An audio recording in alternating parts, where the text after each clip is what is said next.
Hello दोस्तों, स्वागत है आपका इस वीडियो में। और आज मैं आपके लिए एक एक्सरसाइज लेकर आया हूं जो कि क्वाड्रेटिक इक्वेशन पे बेस्ड है। और इस एक्सरसाइज में हम आईआईटी जेईई के प्रीवियस ईयर के क्वेश्चंस को डिस्कस करेंगे। ओके, तो चलिए शुरू करते हैं। सो ये फर्स्ट प्रॉब्लम है और ये आईआईटी जेईई 2000 में आ चुका है। ओके, अब क्वेश्चन क्या है सबसे पहले हम वो समझ लें। हमें शुरू में एक क्वाड्रेटिक इक्वेशन गिवन है जिसके रूट से अल्फा एंड बीटा। ओके, और एक और क्वाड्रेटिक इक्वेशन गिवन है जिसके रूट से alpha by 2 and 2 beta. Okay, और हमें फाइंड करना है आर। ओके, सो स्टार्ट करते हैं। पहली इक्वेशन लिख लें हम, X square minus P X plus R equals to 0। अब इसके जो रूट्स है वो है alpha and beta. Okay, so alpha plus beta की बात करें तो वो बराबर होगा पी के, और alpha beta is equals to R, और यही आर को हमें फाइंड करना है। सेकेंड इक्वेशन ले तो x square minus Q X plus R equals to 0, और इसके जो रूट्स है वो है अल्फा बाई 2 एंड 2 बीटा। यहाँ से हम रिलेशन निकाले अल्फा और बीटा में, तो अल्फा बाई 2 प्लस 2 बीटा ये बराबर होगा क्यू के, और यहाँ से वापस हमें मिलेगा alpha beta is equals to R, क्योंकि अल्फा बाई 2 इंटू 2 बीटा करेंगे तो अल्फा बीटा आएगा यहाँ पर। ठीक है, और ये भी बराबर आ रहा है आर के। तो हमें करना क्या है, अल्फा और बीटा की वैल्यू निकालनी है और उसको इस इक्वेशन में पुट करना है। ठीक है, बहुत ही सिंपल प्रॉब्लम है। सो यहाँ मैं सॉल्व कर रहा हूँ, alpha plus beta equals to P, और इसे हम थोड़ा सॉल्व करें इस इक्वेशन को, तो हमें यहाँ मिलेगा alpha plus 4 beta equals to 2q। ठीक है, सॉल्व करें आगे तो हम यहाँ पर एलिमिनेशन का यूज़ कर रहे हैं। So -3 beta is equals to -2q plus P, और बीटा आ जाएगा p माइनस 2q बाय 3। ठीक है, अब बीटा की वैल्यू हम फर्स्ट इक्वेशन में पुट करें तो हमें अल्फा मिल जाएगा।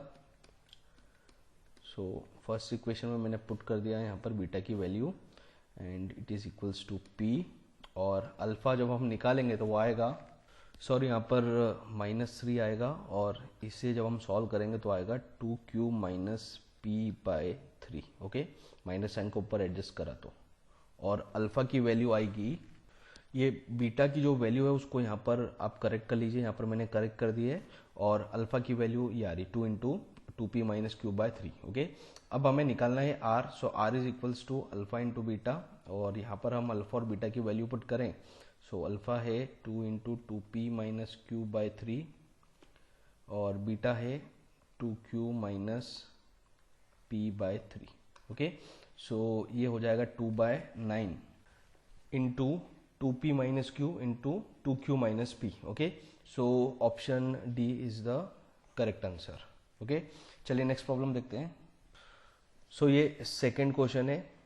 ओके, इसमें हमें एक इक्वेशन गिवन है, ये कॉम्प्लेक्स नंबर की इक्वेशन के फॉर्म में हमें एक इक्वेशन गिवन है, और पहले क्वेश्चन हम समझ लें कि let z equals to X plus Y, z equals to X plus I Y we are complex number, और इसमें x और y आर इंटीजर, तो उसे हम साइड में लिख लें, x और y क्या है इंटीजर नंबर से। ओके, तो हमें एरिया फाइंड करना है, area of the rectangle whose vertices are the root of the equation. इस इक्वेशन के जो रूट होंगे ना वो उस रेक्टेंगल के वर्टाइसेस होंगे। ओके, तो रेक्टेंगल जैसे हम, ये मैंने रेक्टेंगल बनाया है। ओके, तो यहाँ पर 4 वर्टाइसेस होंगे। ओके, एक ये हो गया, दूसरा ये हो गया, तीसरा ये हो गया, और चौथा ये हो गया। तो इसके कितने रूट्स आने चाहिए, टोटल 4 रूट्स आने चाहिए। ठीक है, तो चलिए शुरू करते हैं। अब इक्वेशन से स्टार्ट करते हैं, z bar into Z cube plus Z bar cube is equals to 350। अब इन दोनों में से हम जेड बार कॉमन ले सकते हैं, तो उसे कॉमन ले लिया, अंदर क्या बचेगा, Z square plus Z bar square equals to 350। अब ध्यान से समझिएगा ये प्रॉब्लम, ये बहुत इंपॉर्टेंट प्रॉब्लम है। ओके, अब सबसे पहले हम क्या करें, z इंटू जेड बार निकाल लें। सो z है x प्लस आई वाई, और z बार ये हो जाएगा x minus I Y. Okay, तो z इंटू जेड बार हम निकालेंगे तो x plus I Y into x minus I Y, solve करेंगे तो आएगा X square plus Y square. Okay, Z square निकालें तो वो हो जाएगा एक्स प्लस आई वाई का होल स्क्वायर एंड वो आएगा X square minus Y square plus 2 X Y I. Z bar square निकालें तो जेड माइनस आई वाई का स्क्वायर और वो बराबर आएगा X square minus Y square minus 2 X Y I. अब इन्हीं दोनों को हम ऐड करें Z square plus Z bar square तो वो बराबर आएगा X square minus Y square whole into 2 into X square minus Y square. Okay, अब ये वैल्यू हम यहाँ पर इस इक्वेशन में पुट करें तो जेड इंटू जेड बार ये हो गया X square plus Y square और ये है 2 into X square minus Y square equals to 350। 2 को द डिनोमिनेटर में भेजें तो आ जाएगा X square plus Y square into X square minus Y square is equals to 175। Okay, अब हमें इस इक्वेशन को सॉल्व करना है तो हम यहाँ पर कंपैरिजन का यूज करेंगे। कंपैरिजन का यूज कैसे करेंगे, ये 175 के हम फैक्टर्स निकाल लें। सो स्टार्ट करते हैं 5 से क्योंकि पीछे 5 है। सो 5 3 ज़ा 5 फिर 5 7 7 1। ठीक है, तो 175 को हम कैसे लिख सकते हैं 25 इंटू 7। देखिए हम यहाँ पर hit and trial method use कर रहे हैं। अगर हमारा आंसर इंटीजर नंबर के फॉर्म में आता है तब हमारा आंसर क्या होगा, सही होगा। ठीक है, so x square plus Y square ये बड़ी टर्म होनी चाहिए तो हम उसे 25 से कंपेयर करेंगे और X square minus Y square ये छोटी टर्म होनी चाहिए तो इसे हम 7 से कंपेयर करेंगे। ओके, यहाँ पर 2 टर्म है तो यहाँ पर भी क्या होनी चाहिए 2 टर्म। तो 5 इंटू 5 को 25 लिख दिया और 7 को एज इट इज छोड़ दिया। अभी हम चेक करेंगे कि हमारा जो आंसर है इससे आने पर हमारा आंसर जो एक्स वाई इंटीजर के फॉर्म में आ रहा है या नहीं आ रहा। अगर आ रहा है तो हमारा आंसर सही है। Okay, so x square plus Y square ये बराबर 25 के। अगर ऐसा नहीं आता तो आपको कुछ और फिर फ्रैक्शंस लेने पड़ेंगे, 5 इंटू 35 ऐसा कुछ करना पड़ेगा यहाँ पर। Okay, X square minus Y square equals to 7, दोनों को ऐड करा तो 2x square is equals to 32, X square is equals to 16 और x की वैल्यू आई है प्लस माइनस 4। ठीक है, और एक्स स्क्वायर की वैल्यू हम यहाँ पर इस इक्वेशन में पुट कर दें तो 16 minus Y square equals to 7 और y स्क्वायर की वैल्यू आएगी 9 के बराबर, मतलब y आ रहा है प्लस माइनस 3। ठीक है, y is equals two plus minus 3। तो ये सेक्शन मैं अभी रब कर रहा हूँ, आप नोट डाउन कर लीजिएगा। अब जो x और y हमारे आंसर आए उससे हम पॉइंट्स निकालेंगे। ओके, अब z is equals to X plus I Y है तो हमारे पास 4 पॉइंट यहाँ पर निकल सकते हैं। एक हो जाएगा 4 प्लस 3i, एक हो जाएगा 4 माइनस 3i, फिर -4 प्लस 3i और चौथा -4 माइनस 3i। ठीक है, अब इन चारों पॉइंट को हम कॉम्प्लेक्स प्लेन पे प्लॉट करें तो ये वर्टेक्स हो जाएगा 4 प्लस 3i, ये होगा -4 प्लस 3i, ये होगा -4 माइनस 3i और ये -4 प्लस 3i। ओके, अब रेक्टेंगल का एरिया निकालना है तो ये साइड की बात करें तो ये हो जाएगा 8 और ये साइड की बात करें तो ये हो जाएगा 6। ठीक है, तो एरिया आएगा 8 into 6 that is 48। Okay, square unit, और हमारा जो आंसर है वो है option A. So next question है और ये IIT JEE 2011 में आ चुका है। ओके, अब क्वेश्चन क्या है, a value of b for which the equation, कौन सी इक्वेशन, ये दोनों इक्वेशन जिसके लिए एक रूट कॉमन है। ओके, तो हमें क्या करना है, b की वैल्यू फाइंड करनी है, किस लिए, ताकि इन दोनों इक्वेशन में एक रूट जो हो वो कॉमन हो। ओके, तो मान लेते हैं कि अल्फा ये जो है कॉमन रूट है दोनों में। ठीक है, कॉमन रूट है तो ये दोनों में सेटिस्फाई करना चाहिए। तो पहली वाली इक्वेशन में पुट करा तो alpha square plus b into alpha minus 1 equals to 0। Second वाली इक्वेशन में पुट करा alpha square plus alpha plus b equals to 0।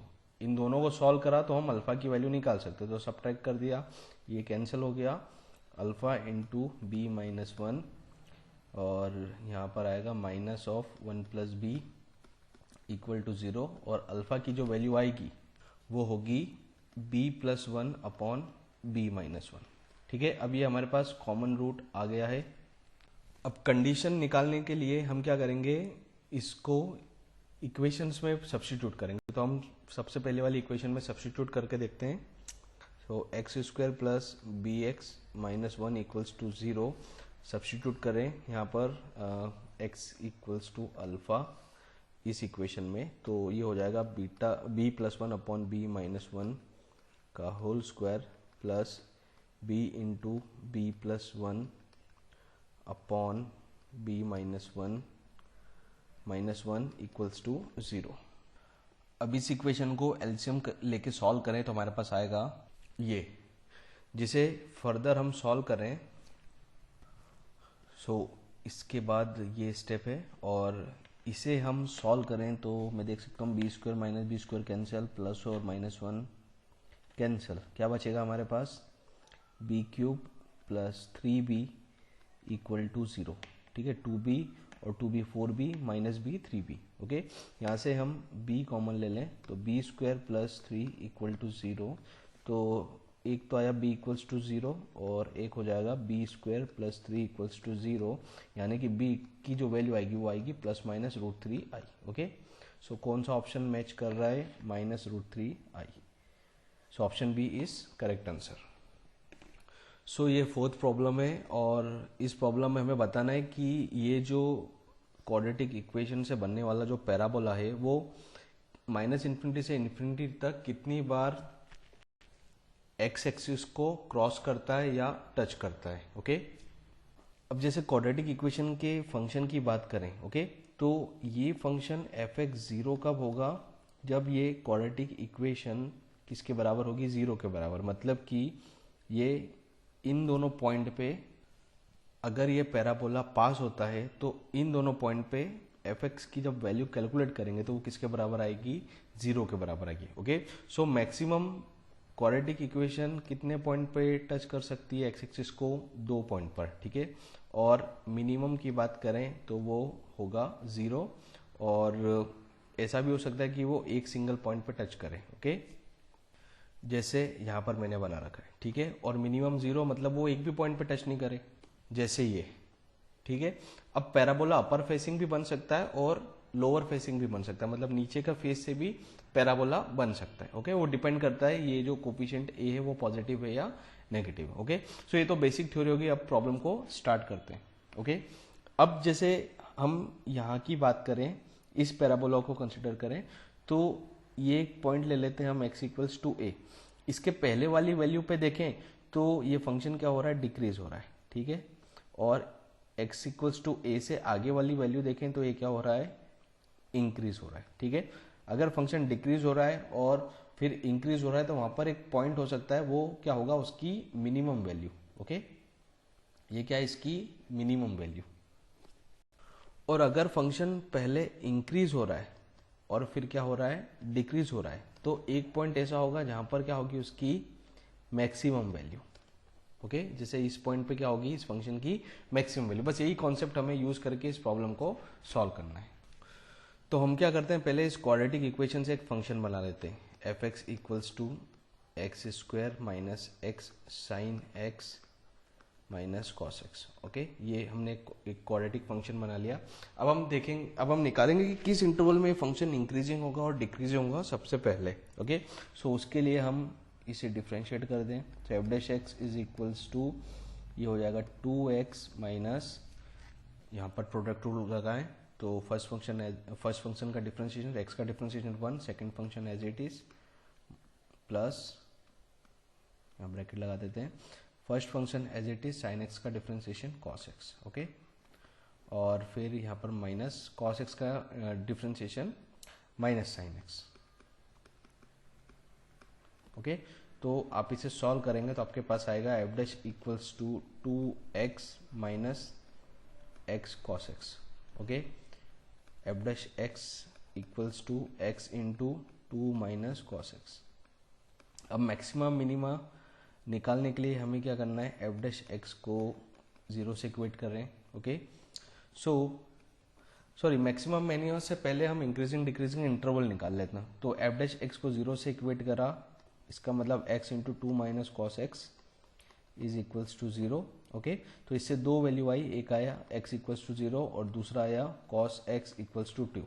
Cos x की वैल्यू 2 पॉसिबल नहीं है, तो इसे हम डिस्कार्ड कर देंगे और इसे हम एक्सेप्ट कर लेंगे। ठीक है, अब वेवी कर्व मेथड से हम इंक्रीजिंग और डिक्रीजिंग के इंटरवल्स निकालते हैं।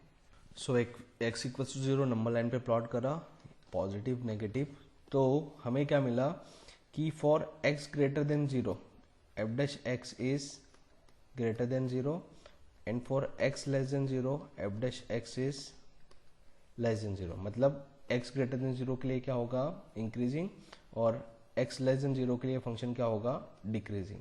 ओके, तो हम इसे प्लॉट करना चाहें, ये सेक्शन में रब कर रहा हूँ। ओके, अब प्लॉट करने से पहले मैक्सिमम या मिनिमम वैल्यू भी निकाल लेते हैं। ओके, सो एफ डैश एक्स ये हो रहा है 0। ओके, किस पे हो रहा है, x इक्वल्स टू 0 पे। तो x इक्वल्स टू 0 हम इस फंक्शन में पुट करें तो हमारे पास आएगा f of 0 equals to 0 minus 0 into sine 0 minus cos 0। Cos 0 क्या होता है 1, सो f ऑफ 0 आ रहा है हमारे पास -1 के बराबर। अब इसी के साथ में हम f ऑफ इन्फिनिटी निकालना चाहें तो यहाँ पर एक्स स्क्वायर की वजह से हमें यहाँ पर इन्फिनिटी मिलेगा, और f ऑफ माइनस इन्फिनिटी निकालें तो वो भी क्या आएगा, इन्फिनिटी के बराबर। ओके, तो इसका ग्राफ बनाने की बात करें तो ये हो गया इसका वर्टेक्स, जहाँ पर इसका जो स्लोप है वो 0 हो रहा है और वो बराबर आ रहा है -1 के। तो ये जो पॉइंट होगा वो हो जाएगा 0, -1। ठीक है, और f ऑफ इन्फिनिटी पे इन्फिनिटी आ रहा है तो यहाँ पर, और f ऑफ माइनस इन्फिनिटी और माइनस इन्फिनिटी आता है यहाँ पर। ठीक है, तो यहाँ पर हमारे पास 3 पॉइंट हो गए और 3 पॉइंट से हम कर्व प्लॉट कर सकते हैं। सो प्लॉट करने पर हमने देखा कि ये जो कर्व है वो 2 पॉइंट पे एक्स एक्सिस को कट कर रहा है। ओके, मतलब यहाँ पर 2 पॉइंट के लिए ये जो इक्वेशन है वो क्या होगी, 0 के बराबर। तो आंसर क्या हो गया उसका, सी।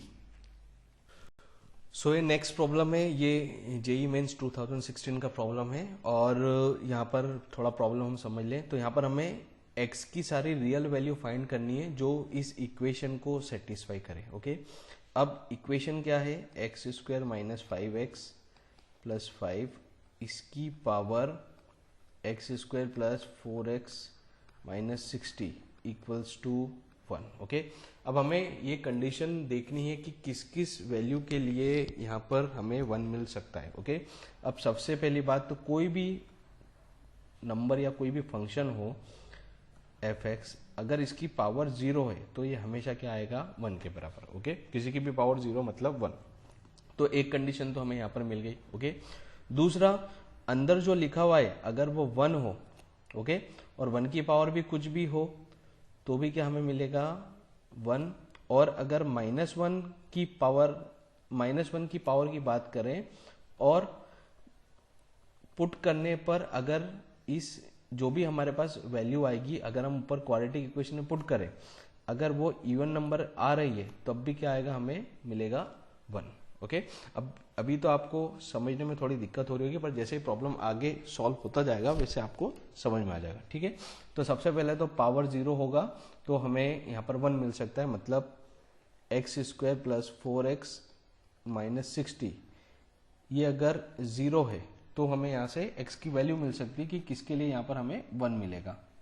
सो यहाँ पर स्प्लिटिंग द मिडिल टर्म से सॉल्व करें। सो 4x को हम स्प्लिट कर सकते हैं 10x minus 6x minus 60 equals to 0, और फैक्टर्स के फॉर्म में लिखें तो x plus 10 into x minus 6 equal to 0, यानी x की दो वैल्यू आई, एक आई है -10 और दूसरी आई है 6। ओके, अब दूसरा ये वाली कंडीशन लगानी है, जब अंदर 1 हो, मतलब कि अंदर क्या है, X square minus 5x plus 5, x square minus 5x plus 5, ये अगर 1 के बराबर हो तो इसे सॉल्व करें हम तो हमें मिलेगा x square minus 5x plus 4 equal to 0, और -5x को स्प्लिट करें तो -4x minus x plus 4 equal to 0। Factor के फॉर्म में लिखें तो x minus 4 into x minus one equal to 0, और यहाँ से x की दो वैल्यू आई, एक आई है 1 और दूसरी आई है 4। ओके, अब तीसरा जो अंदर जो फंक्शन है यहाँ पर, वो अगर -1 होता है तो x square minus 5x plus 5 is equals to -1, so x square minus 5x plus 6 equals to 0, और इसे फैक्टराइज करेंगे तो हमें मिलेगा x minus 3 into x minus 2 equal to 0, यानी x की वैल्यू आ रही है 3 और 2। ओके, अब यहाँ तो ठीक है कि ये तो हम एक्सेप्ट कर सकते हैं, और ये 1 लिया, 1 की भी पावर कुछ भी होती तो 1 ही होती, पर -1 है, यहाँ पर हमें चेक करना पड़ेगा कि x की वैल्यू 3 पुट करने पर पावर इवन में आ रही है या नहीं आ रही, x की वैल्यू 2 पुट करने पर पावर जो है वो इवन नंबर में आ रही है या नहीं आ रही। ओके, सो पहले x की वैल्यू 3 पुट करें हम यहाँ पर, तो अंदर तो हमें -1 मिलेगा। ओके, और ऊपर हो जाएगा ये 3 का स्क्वायर 9 प्लस 4 3 12 माइनस 60, जिसे हम सॉल्व करें आगे तो -1 की पावर -48 आएगा। ओके, मतलब -1 बाय -1 की पावर 48, तो ये हमें 1 मिलेगा। ओके, पावर इवन आ रही। x इक्वल्स टू 2 पुट करें तो हमें यहाँ पर मिलेगा -1 की पावर 4 प्लस, सॉरी ये x इक्वल्स टू 3 पर एक गलती हो गई है। ओके, सो ये जो पावर है वो आएगी -39, इसका मतलब 1 बाय -1 की पावर 39, और ये ऑड है तो हमें यहाँ पर -1 मिलेगा। Okay, so x equals to 3 को हमें रिजेक्ट करना पड़ेगा। x इक्वल्स टू 2 की बात करें तो -1 की पावर 2 यहाँ पर पुट करा तो 4 प्लस 8 माइनस 60, सो ये आएगा -1 की पावर -48, जो कि हो जाएगा 1 बाय -1 की पावर 48, और ये आएगा 1 के बराबर। ओके, सो पॉसिबल वैल्यूज क्या क्या आ रही है हमारे पास x की, x इक्वल्स टू -10 हो सकता है, 6 हो सकता है, 1 हो सकता है, 4 हो सकता है और 2 हो सकता है। ओके, अब आंसर निकालने के लिए हमें क्या करना है, इन सारे रियल वैल्यू का सम करना है। सो सम करा तो -10 प्लस 6 प्लस 1 प्लस 4 प्लस 2, तो ये आएगा 3 के बराबर। ओके, तो करेक्ट आंसर इज बी। अब इस सेम कॉन्सेप्ट के प्रॉब्लम से मिलता जुलता प्रॉब्लम हम एक और देखते हैं। सॉरी, वो प्रॉब्लम अभी मिल नहीं रहा है, तो वो हम नेक्स्ट वीडियो में डिस्कस करेंगे। अभी हम इस प्रॉब्लम को सॉल्व कर दें। ओके, अब यहाँ पर मैं आपको बता दूं कि हमें एक इक्वेशन गिवन है ax² प्लस bx प्लस सी, और इसके जो रूट्स है वो है अल्फा और बीटा। तो हमें बताना है कि ये जो नीचे जो सेकंड इक्वेशन लिखी ना, a³ x² plus abcx plus c³, इसके रूट्स क्या होंगे ये हमें बताना है। ओके, तो सॉल्व करते हैं। तो सॉल्व करने के लिए हम क्या करते हैं, इस इक्वेशन को इस फॉर्म में रिड्यूस करना चाहते हैं। ठीक है, तो इसके यहाँ कांस्टेंट टर्म क्या है c, और यहाँ पर जो कांस्टेंट टर्म है वो है c³, तो हम इसका यूज करके इसका भी जो कांस्टेंट टर्म है वो c बनाएंगे। तो पूरी इक्वेशन को हम c² से डिवाइड कर दें तो हमें मिलेगा a³ x² by c² plus abcx by c² plus c equals to 0। Okay, अब यहाँ पर एक c से एक c हो गया कैंसिल। ओके, और इस इक्वेशन को हम ऐसा लिख सकते हैं a into A x by C का होल स्क्वायर प्लस इसे हम लिख सकते हैं b into A x by c plus C equals to 0। अब हम यहाँ कंसिडर कर लेते हैं कि ए एक्स बाय सी ये सपोज y है, तो ये इक्वेशन हो जाएगी A Y square plus B Y plus C equals to 0। Okay, अब यहाँ पर इस इक्वेशन में और इस इक्वेशन में देखें तो यहाँ पर बस वेरिएबल का अंतर आ रहा है। ओके, कांस्टेंट वगैरह जो भी कोफिशिएंट्स है वो सेम है।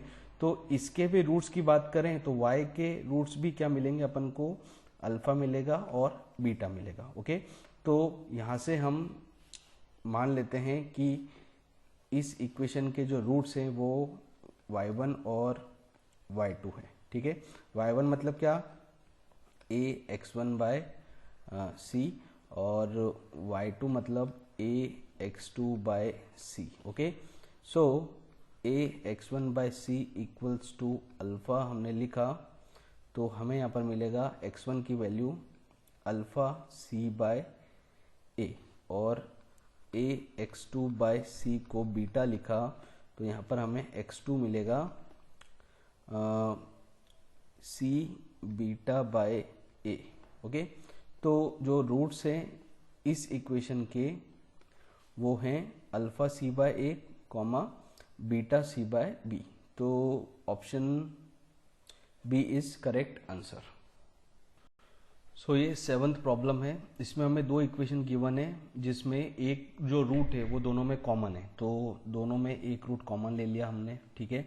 और एक और कंडीशन दे रखी है, the other roots of the first and the second are integers in the ratio 4:3। Okay, तो हम पहले वाले का जो सेकंड रूट है उसे 4 बीटा मान लेते हैं, और फर्स्ट वाले का जो सेकंड रूट है उसे 4 बीटा, और सेकंड वाले का जो सेकंड रूट है उसे मान लेते हैं 3 बीटा। ओके, अब इक्वेशन से कंपेयर करें पहली वाली इक्वेशन से, सो अल्फा प्लस 4 बीटा ये बराबर होगा 6 के, और 4 अल्फा बीटा ये बराबर हो जाएगा ए के।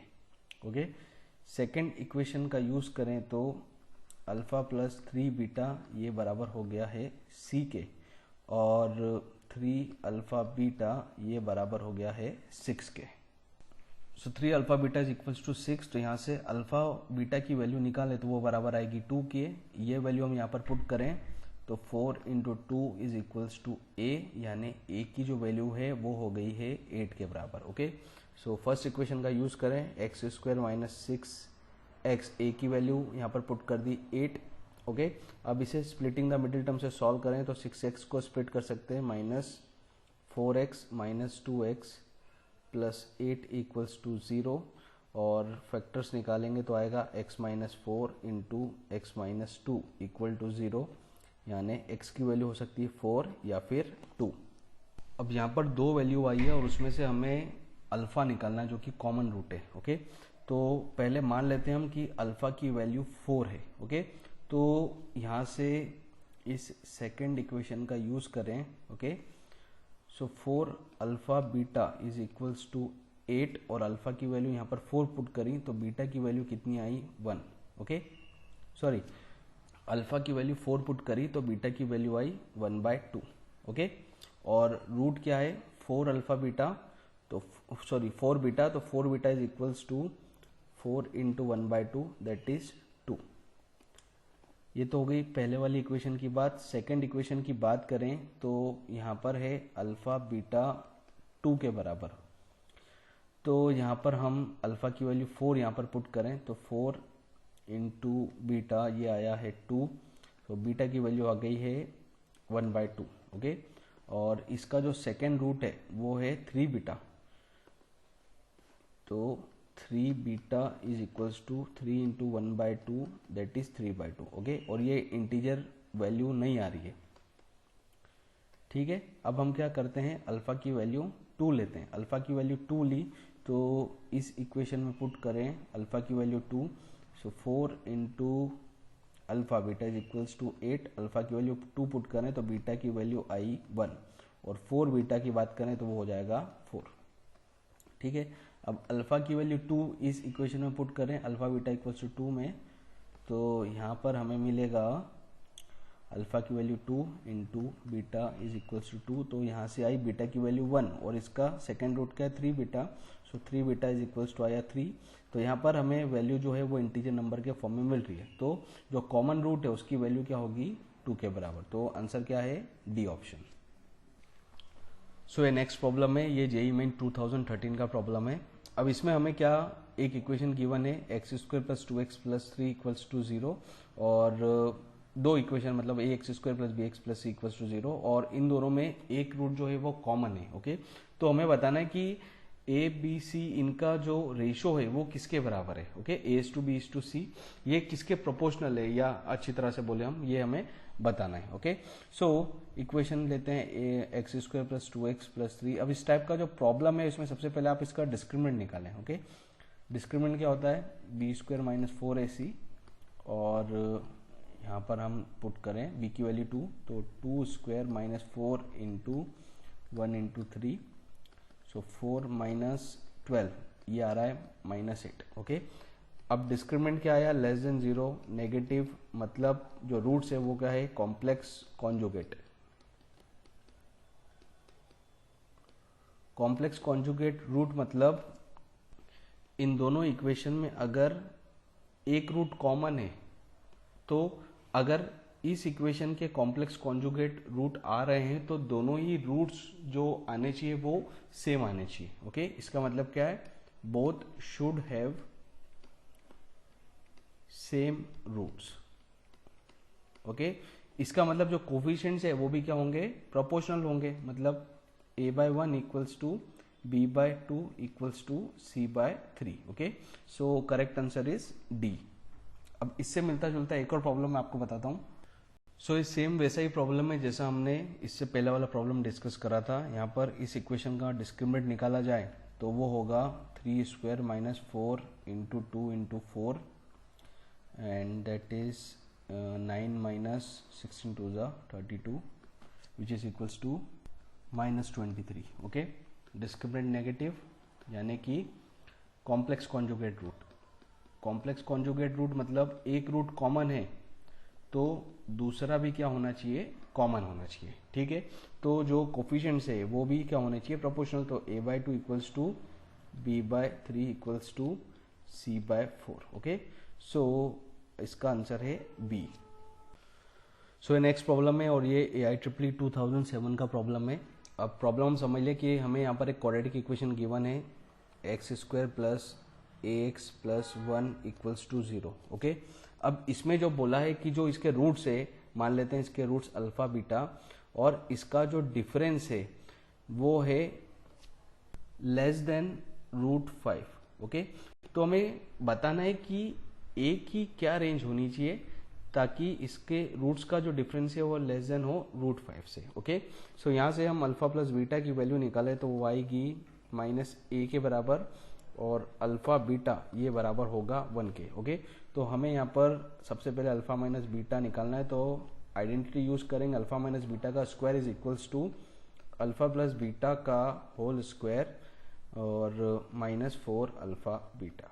ओके, वैल्यूज यहाँ पर पुट करें तो alpha minus beta is equals to, यहाँ हम लिख सकते हैं under root of alpha plus beta का स्क्वायर -4 अल्फा बीटा, और alpha minus beta is equals to alpha plus beta की वैल्यू पुट करें तो वो होगी -a का स्क्वायर, ये हो जाएगा a² -4 अल्फा बीटा, तो अल्फा बीटा की वैल्यू 1 है, यहाँ पर पुट करेंगे तो ये हो जाएगा 1 अल्फा बीटा 1, सो 4 अल्फा बीटा 4 के बराबर। ओके, अब ये तो हमने अल्फा माइनस बीटा की वैल्यू निकाल ली, मतलब कि अंडर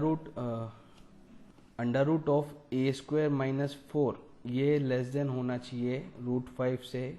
इसका मतलब a² माइनस 4 ये लेस देन होना चाहिए 5 से, मतलब कि a² माइनस 4 माइनस 5 ये लेस देन होना चाहिए 0 से। a² minus 9 is less than equals to 0। अब इसे फैक्टर्स के फॉर्म में लिखें, सो a minus 9 a minus 3 into a plus 3 this should be less than 0। अब इसका सॉल्यूशन निकालने के लिए हम वेवी कर्व यूज करेंगे, तो नंबर लाइन प्लॉट करता हूँ। सो हमारा जो डिजायर्ड रीजन आ रहा है वो आ रहा है ये -3 to 3। Okay, so a should belong to -3 to +3। Okay, so option A is correct answer. Okay, so आज इस वीडियो में इतना ही, और हम अगले वीडियो में और क्वेश्चन लाएंगे आपके लिए क्वाड्रेटिक इक्वेशन पे based. Okay, so I hope that this video will be helpful for you all. आपको वीडियो पसंद आया तो आप इसे लाइक कीजिए, शेयर कीजिए, और चैनल पर नए हो तो सब्सक्राइब करना ना भूलें। नोटिफिकेशन बेल को प्रेस करें ताकि जैसे ही नया वीडियो अपलोड हो तो आपको तुरंत उसकी इन्फॉर्मेशन मिल जाए। Thank you so much, thank you for watching.